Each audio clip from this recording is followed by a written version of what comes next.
All right, good afternoon. My name is Elizabeth Robbins, Vice President for Communications here at the Foundation for Defensive Democracies. FDD is a nonpartisan research institute focused on national security and foreign policy. As a point of principle, we do not accept foreign funding, and we never have.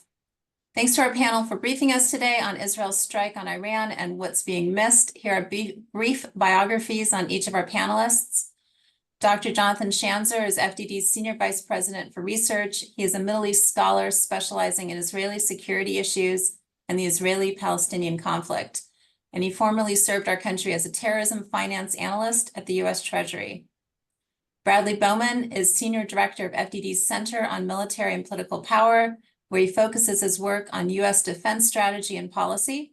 He also served our country as a top national security advisor in the U.S. Senate, and before that in uniform as a Black Hawk pilot and a West Point assistant professor. Behnam Ben Taleblu is an FDD senior fellow specializing in Iranian security and political issues, including Iran's military capabilities and its ballistic and cruise missile capabilities. He is a native Farsi speaker, and like our other panelists, he has frequently briefed staff and testified before Congress. Lastly, Dr. Saeed Ghasseminejad serves as FDD's senior Iran and financial economics advisor. Born and raised in Iran, he specializes in Iran's economy and financial markets, sanctions, and illicit finance. So let's get going. Today's conversation is on the record. Our panelists will each provide insights and then take your questions. You're welcome to submit questions via chat at any time or raise your hand to be recognized after initial comments. Over to you, John, to set the stage for this conversation. Thank you, Beth, and thanks for all of you for joining today. I'm just going to briefly recap what we now know based on the conversations that we're having with folks that are in the Middle East. As everybody knows, Israel was attacked on October 1st, 181 ballistic missiles from the Iranian regime. The Israelis took some time to respond, more than 3 weeks, to figure out what their strategy would be. Some of that was the result of conversations with the White House that actually watered down or at least narrowed some of the targets that they had in mind. It may have been further delayed by a day or two as a result of those leaks from what we believe to be the Pentagon, that document that was posted on a Telegram channel detailing some of Israel's capabilities as well as its possible targets. When the Israelis did finally respond on Friday, they flew not over allied territory such as Jordan or even nominally Saudi Arabia. They flew over hostile territory. They flew through Syria. They flew through Iraq. Along the way, they were engaged by some of the Russian-made air defenses that were based in those countries. The Israelis were able to neutralize the air defenses there. And when they got to Iran, they did much the same, taking out a large number of the S-300 systems that were trying to take out their aircraft from the sky. Those aircraft, I should note, it was a significant number. Estimates are more than 100 aircraft were scrambled out of Israel on Friday evening. These aircraft included F-15s and F-16s, but also included aircraft for refueling, search and rescue, as well as electronic warfare, and perhaps some other aircraft that our Senior Director for our Center on Military and Political Power, Brad Bowman, might be able to talk about.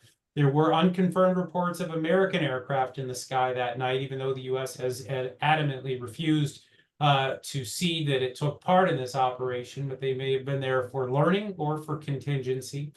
The U.S. apparently provided at least some feedback on the targets. Unclear whether U.S. intelligence played any role. But what happened was we saw 2 or 3 waves, according to most reports. The first wave was about engaging the air defenses on the ground. After that, we began to see strikes against targets inside Iran related to its military program. Solid fuel mixers involved in the production of ballistic missiles. Other factories involved in some of the guidance systems for said ballistic missiles, as well as other elements of that as well. The goal, as we understand it, was essentially to weaken Iran's defenses in the event of a future wave of attacks, and to limit the total number of ballistic missiles that Iran would be able to fire. You have to remember that they did fire one round at Israel in mid-April, and then they fired another round again in October. Each time, the numbers of missiles that have gotten through has gone up, and the Iranians have been learning. What the Israelis are trying to do now is to limit the total amount that they have in their possession and then force them to be judicious about the total number that they would fire in future volleys. It's unclear right now whether the Iranians respond. We'll hear from our colleagues momentarily about this. I will just say that in Israel, initially there was some disappointment that was voiced by former national security officials. People were saying that they were unhappy with the outcome, probably because you didn't see Iranian oil facilities get hit, which might have hurt the Iranian economy and its ability to fuel the war machine. Also, some lamentation about Israel's refusal or unwillingness, or perhaps being forced by the White House to not strike nuclear sites. At the end of the day, though, I think once the dust settled, we began to hear from across the national security establishment in Israel that this was a really smart first wave of attacks, that it weakened those air defenses, that it limited those ballistic missile strikes, and that what we're now able to see is if the Iranians do decide to escalate further, the Israelis will have a fairly clear run back into Iran if need be. And I think we'd probably see the Israelis climb that escalation ladder in terms of other targets. I'm going to leave it there. Just wanted to do a little recap here of what we've seen. And so from here, I'm going to hand it off to my colleague, Behnam Ben Taleblu, to talk a little bit about some of those targets that were struck and why. Thank you very much, John. It's a pleasure to be with you all today. Today, I'm going to try to thread the needle through at least 4 facilities that you are seeing online on social media, thanks to a lot of the good imagery put out there by Planet Labs and a lot of the other folks digesting and processing the commercial satellite imagery that has been available at several Iran-related military sites. These are sites that contribute to the Islamic Republic of Iran's defense industrial base. Just by way of reminder, the Iranian Ministry of Defense and Armed Force Logistics, MODAFL, is essentially the Iranian Pentagon, but unlike the Pentagon, that's not where all the force planning and contingency operations happen. The Iranian Ministry of Defense is in charge of a whole host of subsidiaries, some of which are present at some of the facilities that the Israelis reportedly struck just a few days ago, that are in charge of different production lines for different capabilities that the Islamic Republic has increasingly been able to bring to the fore. Today, I'll talk about 4 sites in particular, tactically, and then kind of back end out strategically what the impact of striking those are, as well as, of course, what this leaves in the hand of the Islamic Republic. Top line is that this is a defanging or a handicapping type of operation. As Jonathan just mentioned, this doesn't go after the existing supply of ballistic missiles. The only publicly available number of how many ballistic missiles in the Middle East that the Islamic Republic has is roughly around 3,000, give or take probably a couple hundred. This is a number put out by a former U.S. government official, and for more than a decade and a half now, the U.S. government has said that the Islamic Republic of Iran is home to the largest ballistic missile arsenal in the Middle East. While Iran does have a very, very robust domestic supply chain for producing, procuring, and proliferating ballistic missiles, as well as associated technologies for launching these systems, when you look much more closely at the sites, the facilities, the persons that are involved in this supply chain, there are key nodes, there are key bottlenecks, and it appears that the Israelis have been able to, probably through intelligence in the past, be able to identify those bottlenecks, target those bottlenecks, which in the aggregate, when you thread the needle through those 4 sites that I'm about to mention, is akin to firing a shot, probably not destroying, but damaging, firing a shot at the beating heart of the largest ballistic missile program in the Middle East. That is the top line political impact of militarily what the Israelis have been able to do. And we assume, again, the damage that is being reported in these 4 different sites, and that is verifiable damage or verifiable change and destruction through commercial satellite imagery, is basically what is doing the handicapping or the defanging or the crippling. The first site that I want to mention, and many of these sites, by the way, are not in the capital, but within the province of the capital of Iran, Tehran, Greater Tehran, is just east of Tehran. You may know it by the first word of its acronym, Taxaz. You may know it by its entire acronym, TICO. This is basically one of the major facilities that has been housing, putting together the industrial scale kind of planetary mixers for Iran's solid propellant ballistic missiles. You know, the big difference in the military utility of solid propellant versus liquid propellant ballistic missiles is that solid propellant systems, you know, once you fuel these projectiles, they're ready to go. They're more road mobile. You can store them pre-fueled. They have greater military utility, in short, for an adversary. And Iran's single-stage solid propellant short-range ballistic missiles have been used in every single public Iranian military operation launched from Iranian territory from 2017 to present. The change when Iran began to target Israel was that it began to include medium-range liquid propellant systems, and slowly the doubling of the volume that Jonathan mentioned in October versus April was because of bringing online medium-range solid propellant systems. And this facility that is in Shamsabad, this is to the east of Tehran proper, that's that TICO facility, houses, stores, these large-scale planetary mixers that kind of rotate like the back of a cement truck, for those of you who are familiar with that motion.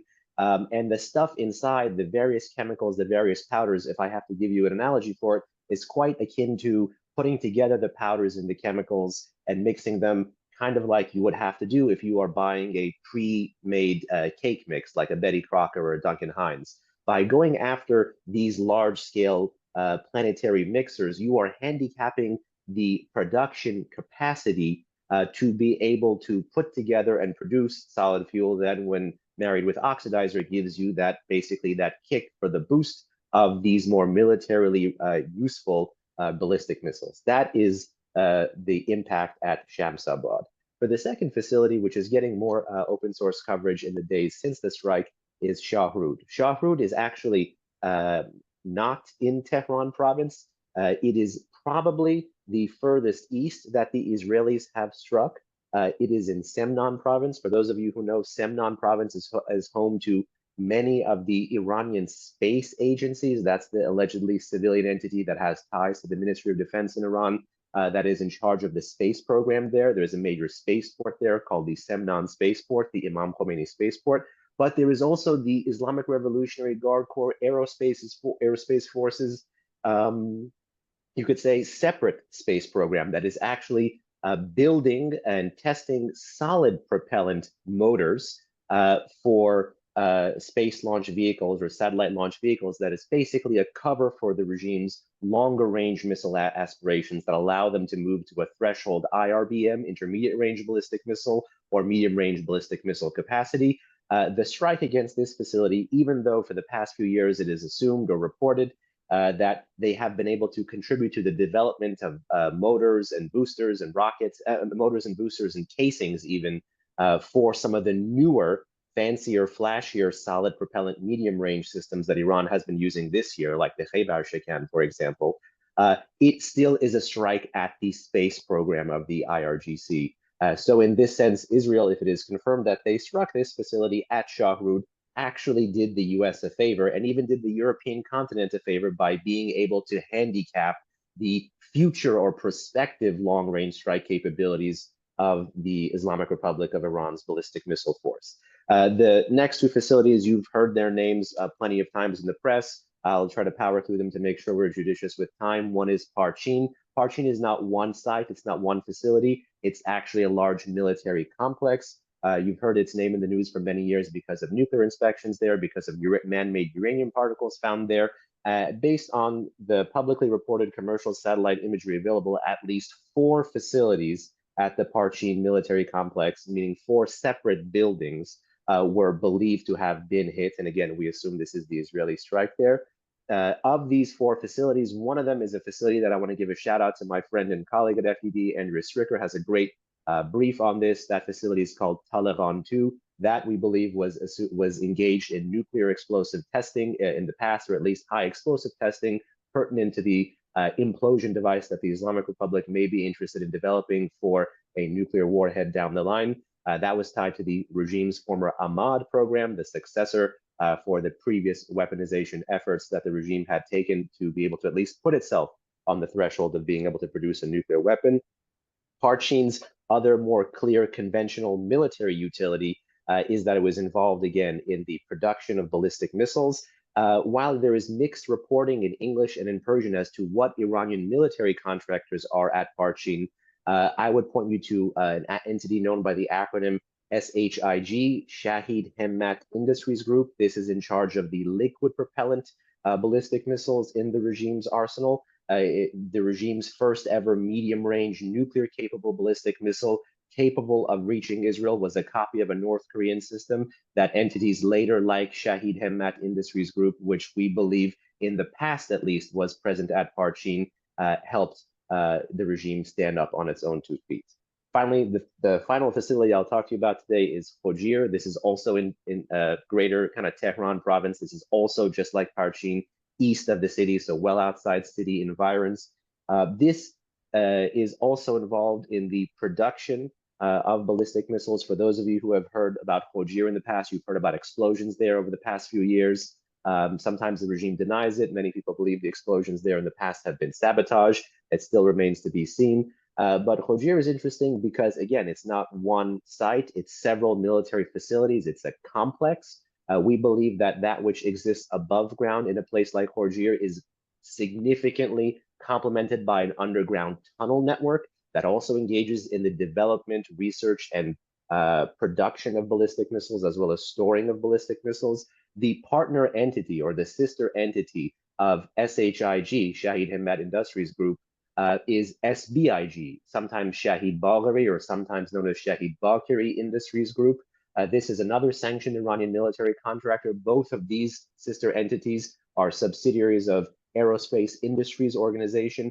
That is in charge of large-scale domestic ballistic missile production. That is a subsidiary of that same entity we talked about to begin with, the Ministry of Defense and Armed Force Logistics. So there's a clear kind of chain of command here for production. Israel has been able to strike at the heart of these various different production nodes, and in so doing, not end Iran's ability to produce ballistic missiles on its soil, but significantly delay the regime's ability to produce ballistic missiles on its own soil in the short term, while in the medium to long term, introducing more challenges for the regime's ability to be able to, as Jonathan said, use these ballistic missiles from its own territory publicly against the contest with involving Israel or US forces in the region, as well as to be able to produce some of these systems for its various arsenals in exile that now exist in the hands of the Houthis in Yemen or Putin in Russia.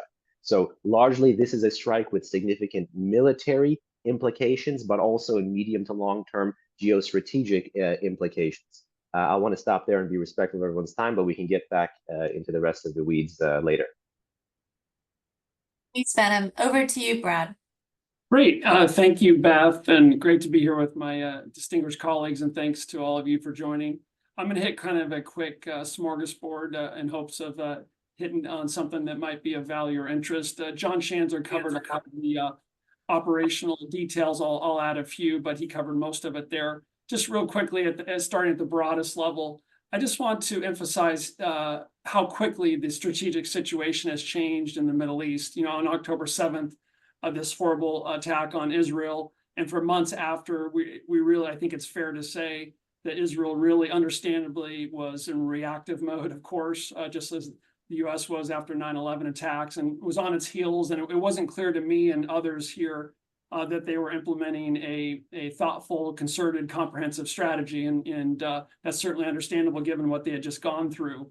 And there were real questions. But just in the last few months, when you look at what Israel has accomplished in terms of the severe degradation of Hamas, Hezbollah being on its heels, and now we've had this Rubicon crossed in terms of direct attacks between Iran and Israel, first in April and now again. I think it's barely hyperbole to say that we're in a very different strategic situation in the Middle East, and it is, you can almost view it as a before and after, and by that I mean, you know, Iran has been implementing for decades, as we all know, a asymmetrical terror proxy strategy where they've done most of their dirty work through terror proxies while avoiding the the counterpunches and consequences. But the mask is off, the glove is off, and Israel has the ability and the will and the determination to hit directly at the puppet master.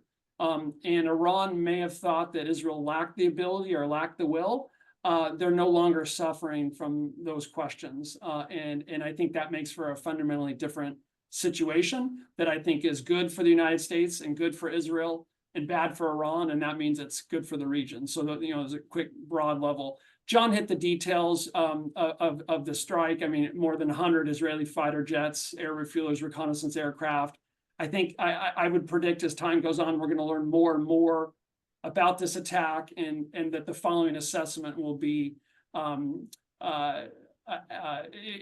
might be more impressive than saying that it was a complex, multi-hour, multi-phase, long-range military operation that was highly successful. And sometimes in U.S. defense policy strategy circles, if you listen to the conversation, you kind of get the perception from some people that Iran is 10 feet tall. And I think Israel has persuasively demonstrated that the Iranian military is not 10 feet tall. And I think that's important. And this, we really have to have what we've witnessed here last weekend inform U.S. policy and strategy discussions going forward in terms of the reality regarding the Iranian military, which is different, of course, than their ability to implement terrorism. The big takeaways, of course, are the severe degradation, some say destruction of Iran's strategic air defense system. That was one of kind of my do-outs in the beginning, were these initial claims hyperbole. The more I dig, the more I'm hearing that it really was a very, basically the S-300 batteries are done. I was skeptical of that. One thing I'm watching going forward is you can have a functional kill and a comprehensive kill, right? A functional kill of an S-300 battery is if you take out the radar, right, or the launcher, one of the components, then it's not useful anymore, and you don't have to hit all of them. The more I'm looking and the more I'm talking with people who are well positioned, the more it sounds like that we're on that comprehensive side of destruction of the S-300s. So I'm going to continue to watch that, but that's what I'm hearing. Obviously, the blows to Iran's ballistic missile production that Behnam and others have talked about, and many of you have reported on. Just one note of caution on that, and I said this on the Monday morning brief, is that we got to be careful not to confuse missile production capacity in a severe, or some say crippling blow to that, but not complete blow, versus Iran's ballistic missile inventory. We know those are two different things, which is a long-winded and fancy way of saying that Iran, as Behnam knows better than anyone in DC, still has a very large ballistic missile program. And should the supreme leader decide, I think politically understandably, but strategically foolishly, to launch another major ballistic missile attack at Israel, he would have the missiles to do it, the missile to fire at least as many as they fired on October 1st, which was 200. And we can talk about that if you guys want to. We also had reports of the hit on the drone production factory, and the strikes at Parchin, which is kind of interesting. The Parchin discussion, as many of you know, I worked in the Senate years ago for quite a long period. And I remember what the Iranians said, there's nothing going on in the nuclear program at Parchin that's military related, right? And so Israel appears to have hit this building. And I do recommend you all check out Andrea Stricker piece today. It's pretty shrewd, right? Because either the Israelis are saying, okay, you said there's nothing going on there with the nuclear program, then it's just a military target, and it wasn't a nuclear target. And so it kind of puts the Iranians on the horns of dilemma in terms of exposing their previous, I would say, deception about what was really going on in Parchin. So that's interesting. John mentioned that there were the F-15Is, F-16Is, F-35Is, refuelers, reconnaissance aircraft. In terms of munitions used, there's some early reporting. We're still trying to confirm a lot of this. We've seen evidence, if you look at some of the video of Python, for those of you that care this sort of detail, air-to-air missiles.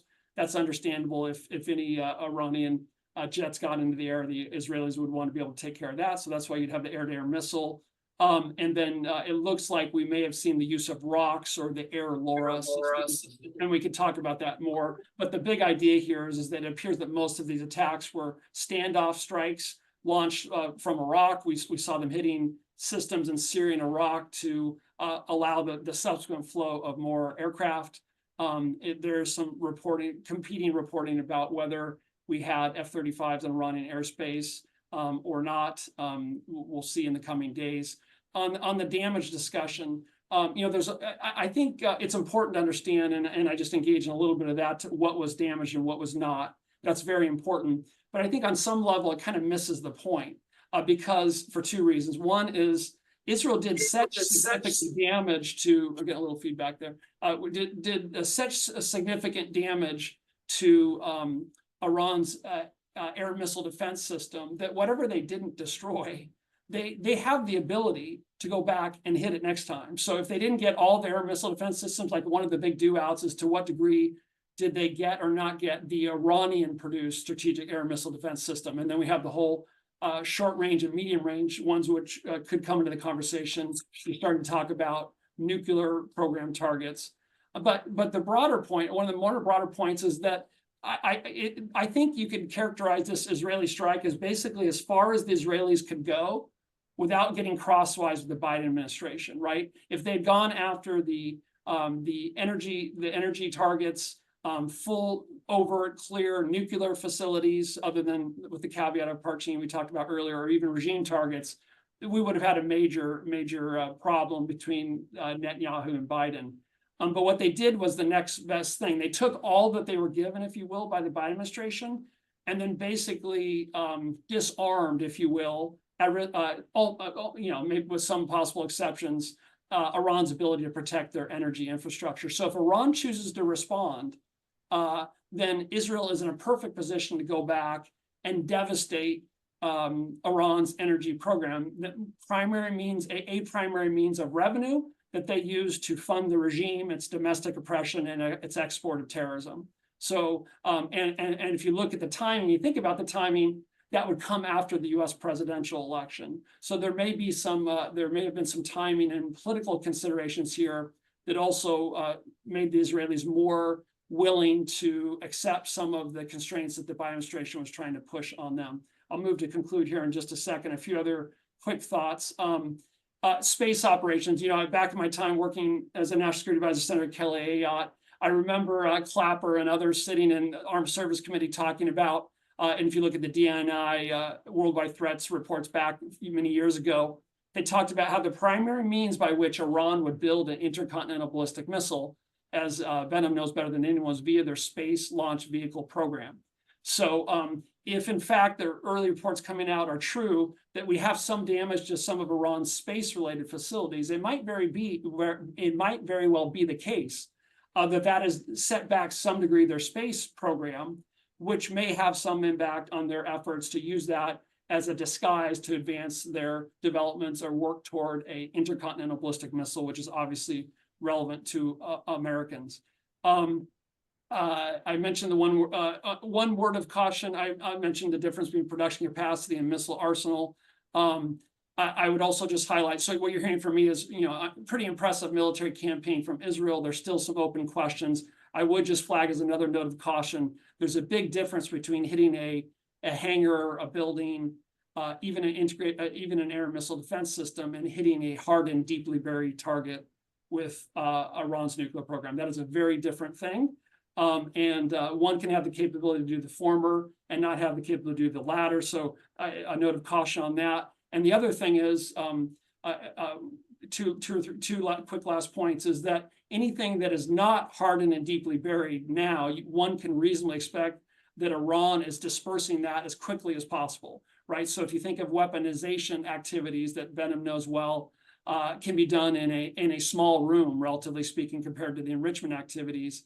If one would assume those were already widely dispersed, they're probably even being dispersed more now. I'm sure the Israelis are watching it, but it's going to increase the intelligence. This was an incredible, not only military feat on the part of the Israelis, but an intelligence feat. What I'm saying is that the intelligence task for the Israelis and the Americans is going to become more difficult as they try to learn from this and disperse. And speaking of learning, the Iranians, according to some of the imagery analysis out there, they were leaving a lot of their air missile defense sites basically stationary, kind of in a sloppy or arrogant attitude, as far as I can tell, in terms of like, hey, we're never going to get hit at home. And then after the April exchange, we saw them start to move things, but not nearly as much as one would expect, right? That's the essence of good air missile defense operation, is anything that's mobile, making it as mobile and unpredictable as possible, so you don't know where it is and you can't hit it. I would expect they've now thoroughly learned that lesson. And then one last comment on, and then I'm done, the Russia angle.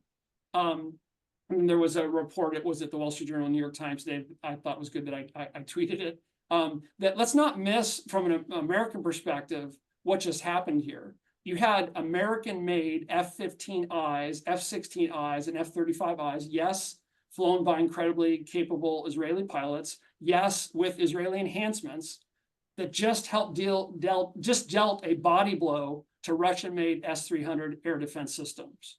So, you know, Russian foreign military cells were already in a free fall. One might expect that to increase in the future, and one wonders whether some of the countries around the world that have been purchasing Russian weapons and air and missile defense systems might want a refund. India, you know, yes, an S-300 is not an S-400, but I'm thinking about India and their decision to buy S-400s, and I'm thinking about Turkey that basically chose the S-400 over the F-35 years ago, you know, back 2019 timeframe, even though they were warned not to do so. So that decision, in light of what happened last weekend, is looking pretty foolish. And so anyway, there's a lot more where that came from, but I'll stop there. Beth and John, back to you both. Brad, over to you, Saeed. Thank you very much. I'll divide my comment into two sections, Iran's economy and the information warfare areas. So first, reports are emerging that Israel is targeting air defense system around Iran's energy production, ports, and refinery site. This gives us a clearer picture of what messages Israel is sending to Tehran. One of those messages that it can target the country's economic infrastructure. So this comes at a time that Tehran really has a huge economic problem, still faces a huge economic problem. So the Majlis just ratified the general budget outline for the next year. It looks like a war budget. It significantly increased the defense budget, cut the welfare, the subsidies, and it's tapping into the country's sovereign wealth fund, and it's inflationary. So Iran's economy heavily relies on oil and gas production and export to both produce hard currency and fuel its economy. And there are certain chokeholds in Iran's economy that can create tons of problems for Tehran if Israel targets them. Let me list them for you. One is oil export terminals, oil refineries, natural gas production facilities, ports, and oil production facilities. And what's important about these targets is that they are fairly concentrated. It means Israel can take out few, and it will have a very massive effect. For example, on oil terminals. If Israel only targets the Kharg or oil terminal, it will knock out Iran's oil exports. On oil refineries, Iran is really already facing a gasoline shortage. It's just a matter of time that they have to increase the price of gasoline in Iran, and the only reason they haven't done that is because they are afraid it will lead to massive protests as it had done before. And again, here Israel doesn't need to go and target like tens of targets. If it only targets 6 large refineries in Iran, it will stop transportation in the country effectively. We saw the report that they took out the air defense system around Abadan oil refinery. So this is the largest oil refinery in Iran. It has a capacity of 500,000 barrels per day and produces 17 million liters of gasoline. Let's move to natural gas production. So this is mainly concentrated in the South Pars economic zone, around the South Pars gas field, and it produces 70% of the country's natural gas production. So we are entering the winter. The country always has a natural gas shortage in winter. Iran has it. And so this is a huge problem for the regime if this is hit. Let's move to the ports. So there are 4 ports that really handle the absolute majority of Iran's maritime trade through Persian Gulf and Sea of Oman. We saw the report that they took out the air defense system around the Imam Khomeini port, and Imam Khomeini port and the Mashhad port. These are like 2 of the 4. They are very close to each other. And if you target these 4 ports, you really significantly disrupt the country's non-oil export and its imports. And finally, you have the country's oil production fields. Targeting them really would affect the country's crude export, petrochemical export. These 2 are like around 70%, 75% of the country's total exports. and other things like the oil product, like the gasoline and others. So targeting these sites will have an immediate effect on the currency and stock market, on the transportation sector, on the import and export. And with the lag, it will show itself in the labor market. We will see massive inflation, unemployment, and budget deficit. So I think the message to the regime is clear. And the regime also understands this clearly too. And this is reflected in how Tehran is managing the information sphere.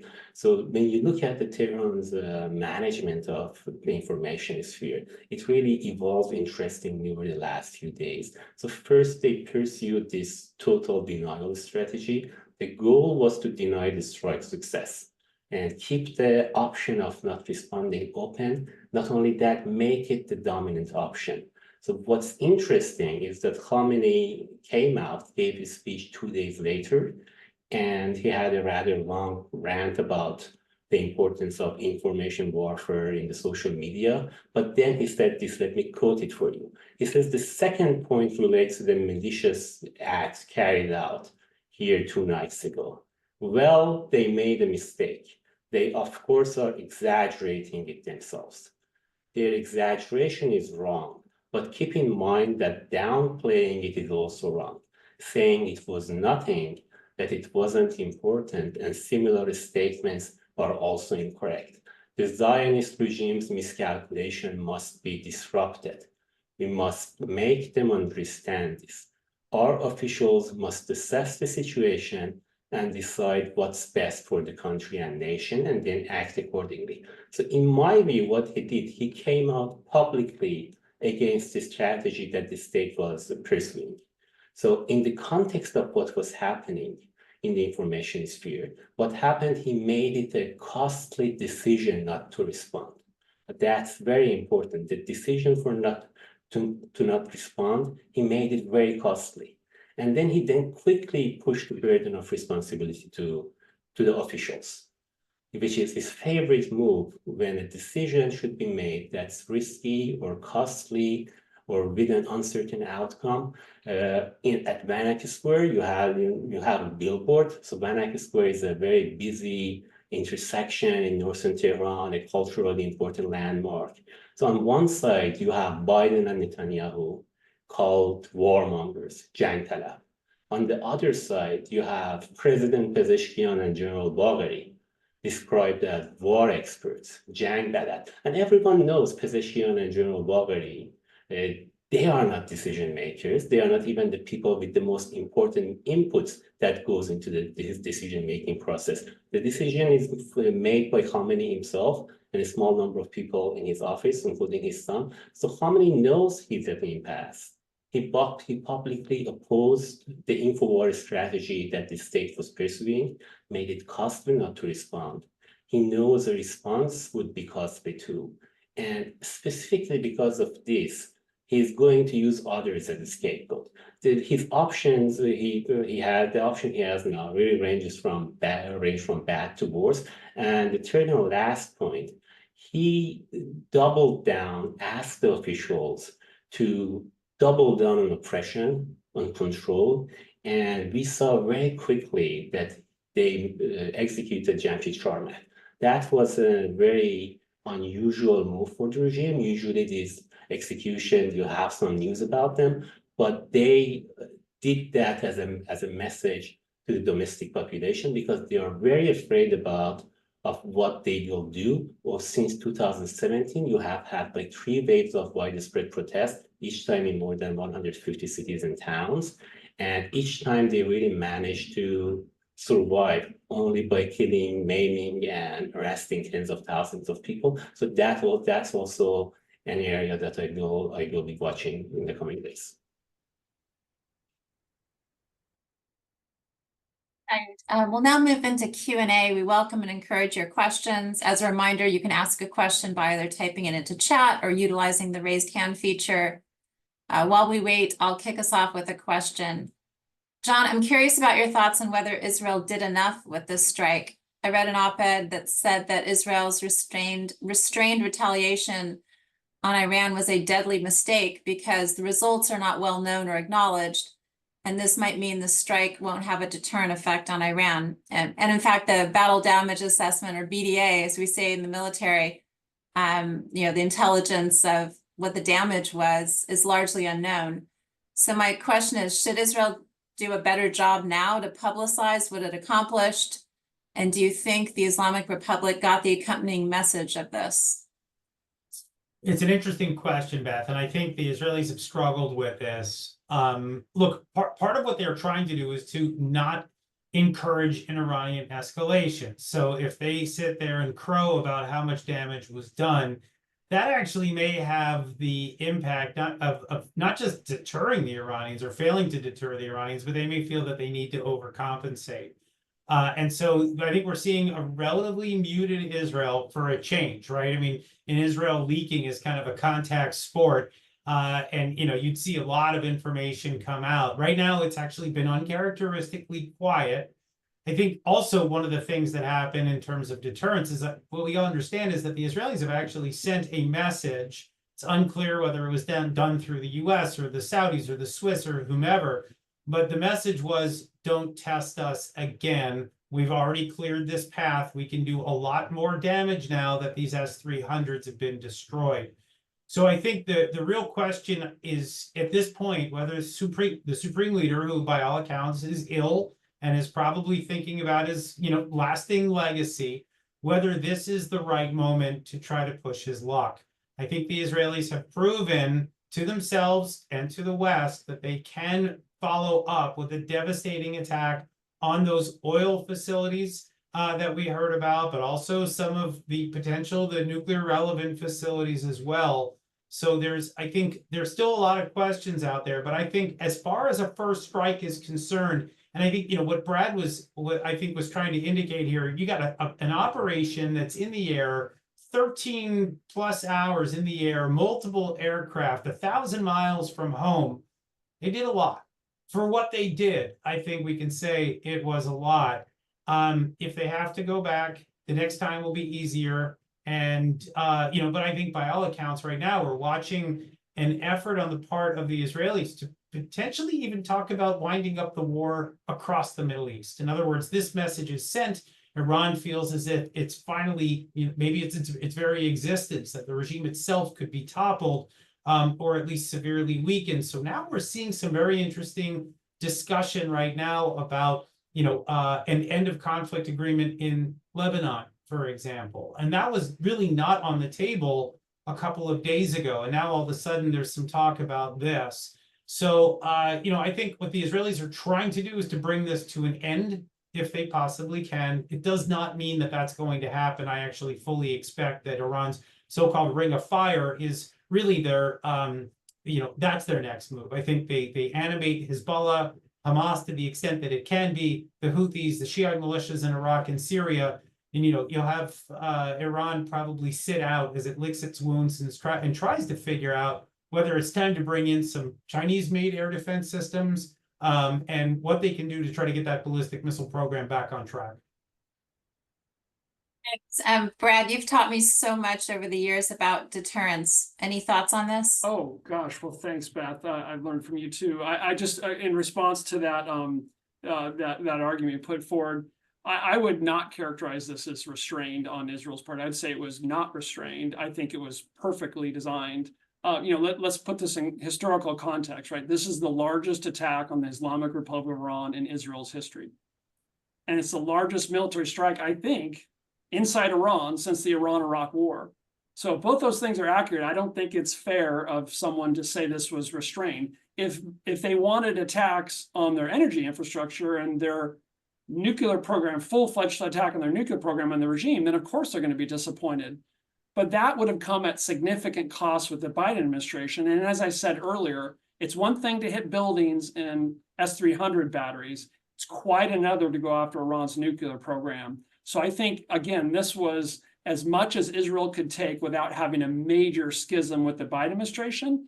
And it sets them up beautifully from a military strategic standpoint for next steps if Iran miscalculates. And I think, as I said earlier, the more that time passes and the more information that comes out, the more I suspect that we're going to realize that this did even more damage than we may have realized, because there's also cyber components and there's other activities that the Israelis may have undertaken that we may never know about, but probably did additional damage. And then getting to deterrence question. I agree with John about what the Israelis are trying to do. They're trying to give, I think, with deference to my Iranian American colleagues, they're trying to give Iran a face-saving way to not start a new round.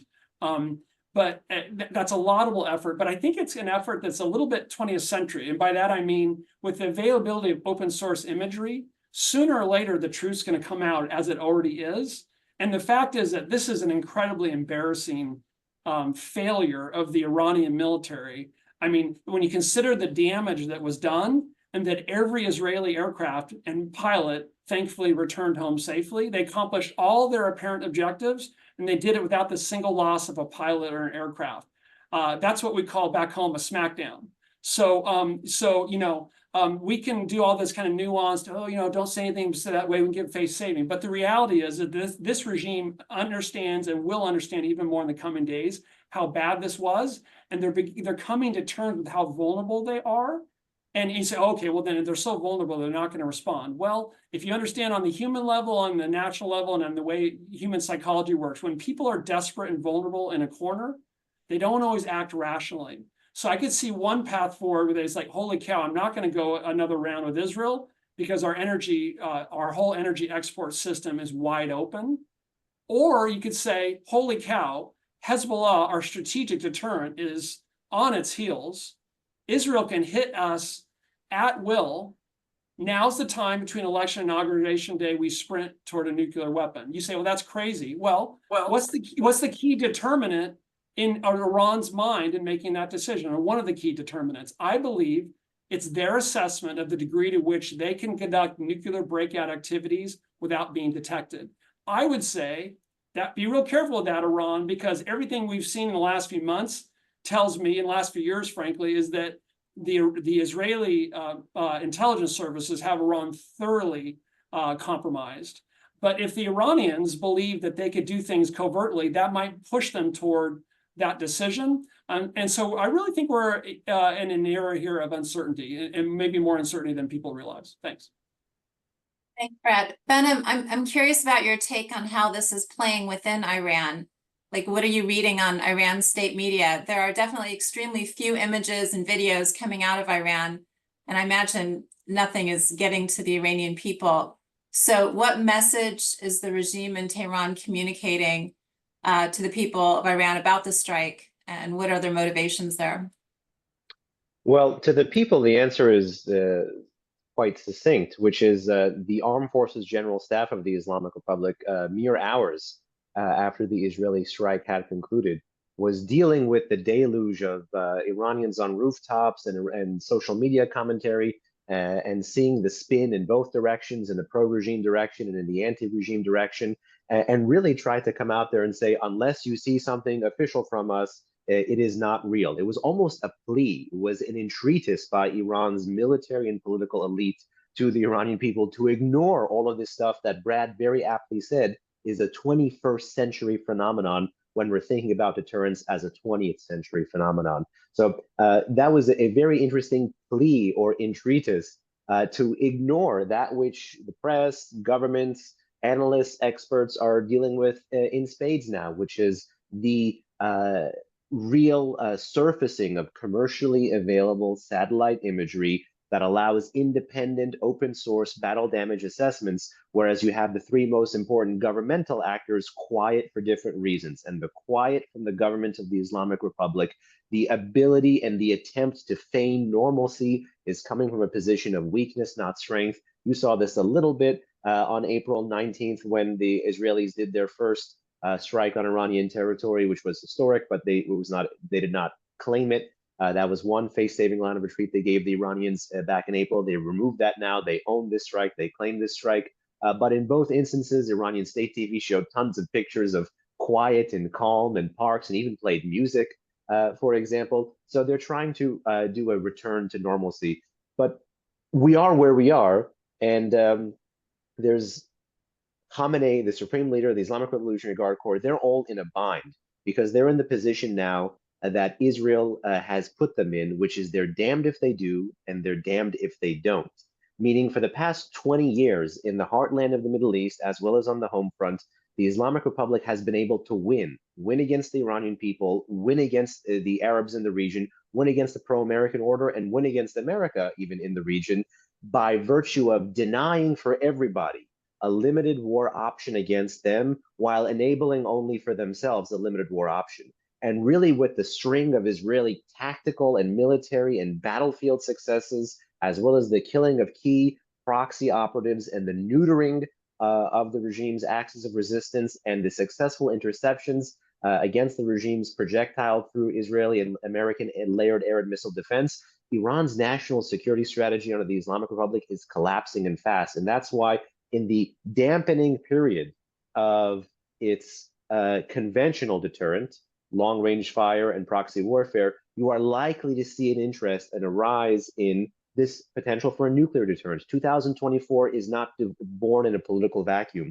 It is the year when you have had the most political, current official, former official, military, current military, former military, parliamentarian, politician, government personality, scientist, commentary in Iranian media about the need to change their nuclear doctrine and the need to play up fears of weaponization. They're quite literally weaponizing their response or their non-response. And Saeed mentioned the supreme leader of Iran's speech on Sunday. A few lines above that commentary where he said, don't maximize or minimize. He even said there are some, and I want to make sure I get the paraphrase correct, some who are saying that we should not be pursuing certain kinds of weapons. Khamenei often speaks in code.